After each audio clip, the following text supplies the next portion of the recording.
supaya hati ini ikut serta membaca, fokus saat berdoa atau sholat, karena sering saat sholat justru banyak ide muncul saat sholat atau doa. Bapak Ibu, guyonannya begini, guyonan nggih, ini bukan serius, guyonan. Nek jenengan pengen tidur kok insomnia, bacalah Quran. Karena wong maca Quran kuwi cepet ngantuk. Guyonan pertama.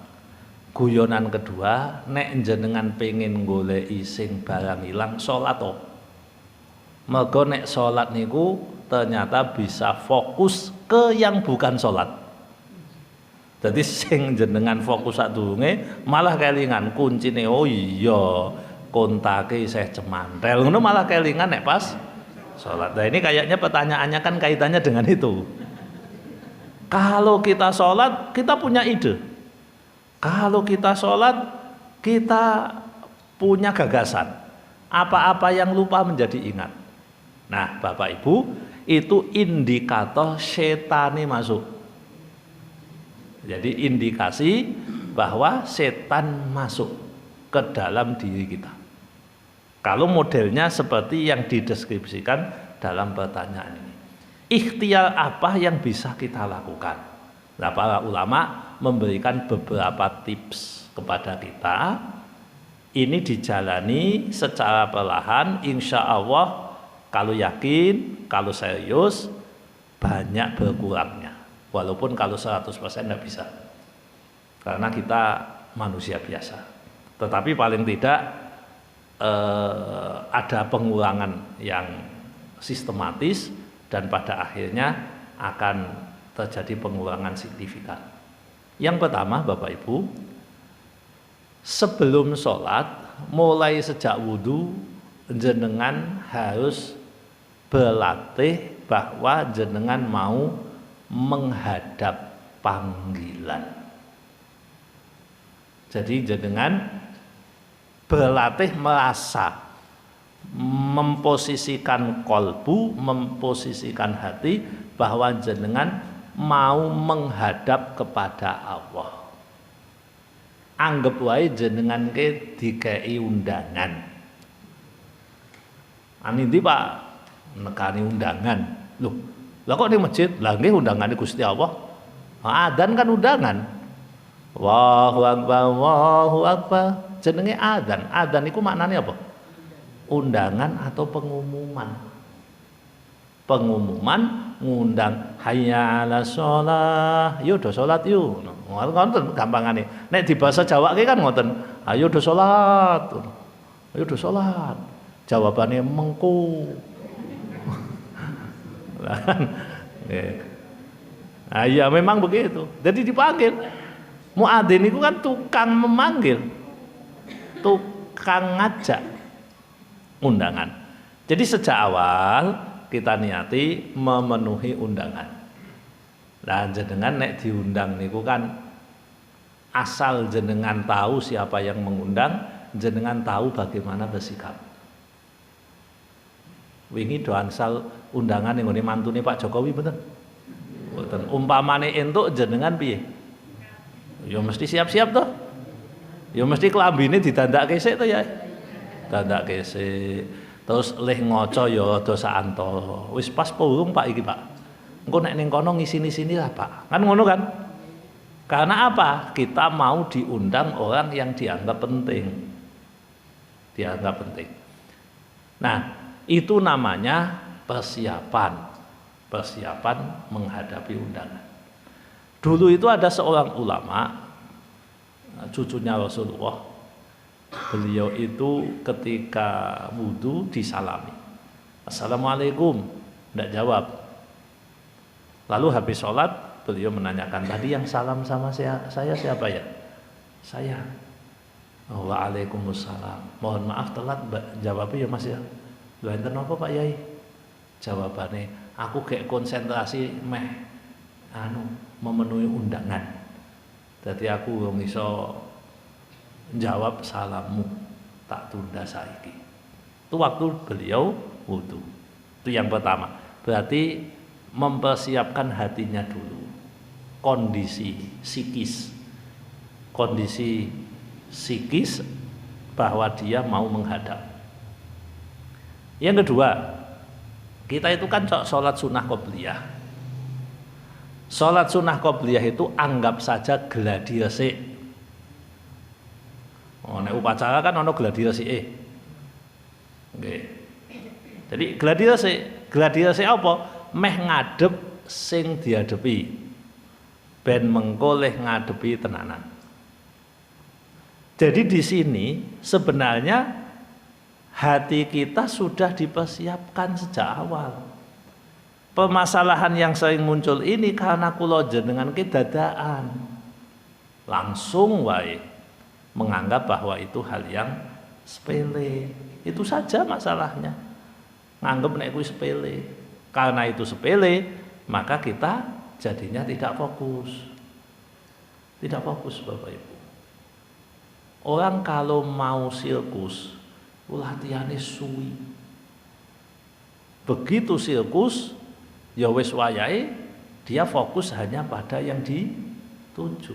Coba wong sirkus kayak kok mikir ora di beras, mesti tiba, Pak. Coba aja. Ning omah bar padu karo bojone, kok sirkus kuwi numpak sepeda sing tinggi itu jatuh dia. Jadi kecelakaannya biasanya karena human error begitu. Nah itu. Terus yang berikutnya Bapak Ibu, biasakanlah checklist. Kula nonton penerbangan pesawat dari Surabaya ke Jeddah.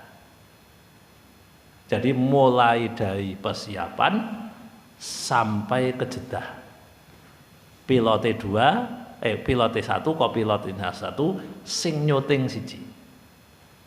Niku penerbangan umroh terakhir bulan Desember kemarin, Lion Air. Nah, di situ Bapak Ibu, penerbangan kita gambarkan sholat. Penerbangan. Nah, saat durunge terbang itu Bapak Ibu, pertama ngecek bahan bakar. Bahan bakarnya butuhnya 40.000 liter, maka kita persiapkan 60.000 liter, 1,5 kali, dan itu dicek nganggo checklist. Gimana? Sudah oke? Cek oke. Yang kedua, rodane jajal, iso munggah medun bawah, dicek, masuk checklist. Yang berikutnya checklist, baling-baling checklist, alat komunikasi checklist. Wabeh di checklist sak dawan-dawan Pak. Penumpangnya di checklist, manifestnya itu di checklist. Semuanya udah. Nek wis rampung kabeh gek diumumke. Siap-siap jenengan segera terbang. Wah, disampaikan mitigasi bencana begini. Nah, kula nggambarke, kula jenengan nek salate kaya pilot arep munggah ngono kuwi, ora bakal ngene iki metu. Nah, kula jenengan kan ora di checklist masalahe. Sing disiapke apa niku mboten. Klambi ya saanane, celana ya saanane. Dadi ora dicek celana kuwi suci apa ora, panggonane suci napa mboten. Terus kemudian kondisi psikologisnya dicek mboten. Ya, kapan-kapan ajeng sholat niku dicek tensine barang. Tensine rada dhuwur sik didunke sik le sholat. Ndak itu guyon. Maksudnya begini, ada hal-hal yang perlu kita persiapkan dan itu tidak kita lakukan. Karena itu tidak kita lakukan, yang terjadi adalah kebingungan mau ngapa ketika sholat. Tidak memahami apa yang dia lakukan.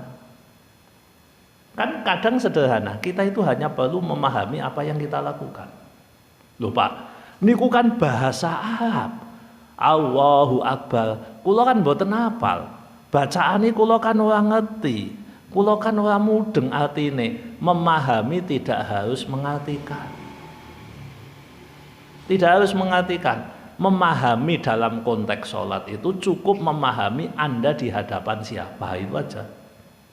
ben ngerti tata krama, ben ngerti sopan santun, biar takut bahkan untuk berpikir atas apa yang tidak ada kaitannya dengan sholat.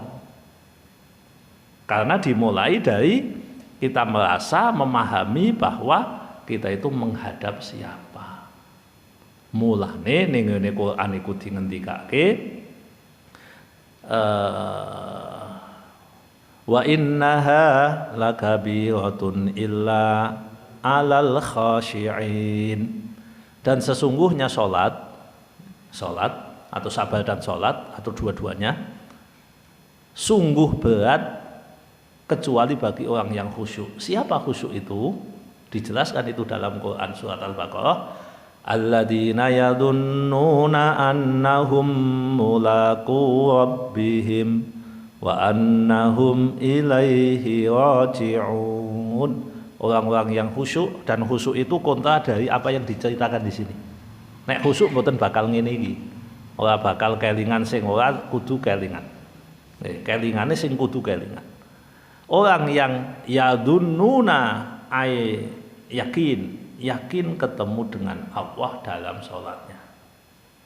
Nah, jadi tips yang bisa kita lakukan agar ide terus kemudian hal yang tidak perlu kita ingat menjadi tidak tercover di sini, maka kita yakin ketemu Allah.